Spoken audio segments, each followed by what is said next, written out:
Colossians 3. If then you have been raised with Christ, seek the things that are above, where Christ is, seated at the right hand of God. Set your minds on things that are above, not on things that are on earth. For you have died, and your life is hidden with Christ in God. When Christ, who is your life, appears, then you also will appear with him in glory. Put to death, therefore, what is earthly in you: sexual immorality, impurity, passion, evil desire, and covetousness, which is idolatry. On account of these the wrath of God is coming.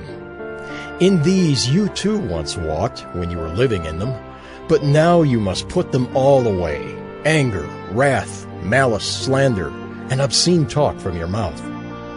Do not lie to one another, seeing that you have put off the old self with its practices, and have put on the new self, which is being renewed in knowledge after the image of its Creator. Here there is not Greek and Jew, circumcised and uncircumcised, barbarian, Scythian, slave, free. But Christ is all and in all.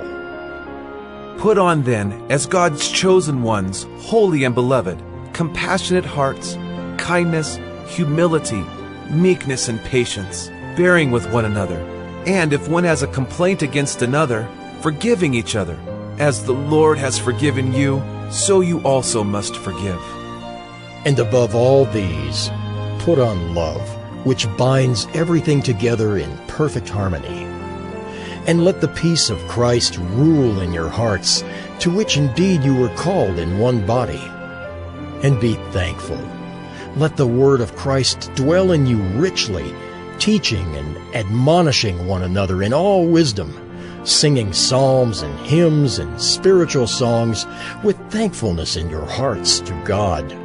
And whatever you do, in word or deed, do everything in the name of the Lord Jesus, giving thanks to God the Father through him.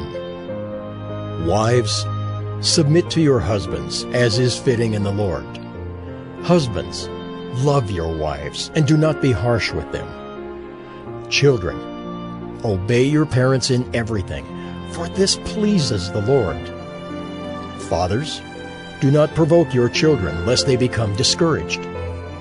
Slaves, obey in everything those who are your earthly masters, not by way of eye service as people pleasers, but with sincerity of heart, fearing the Lord.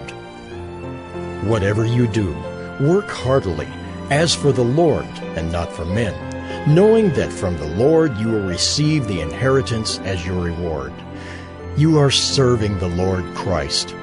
For the wrongdoer will be paid back for the wrong he has done, and there is no partiality.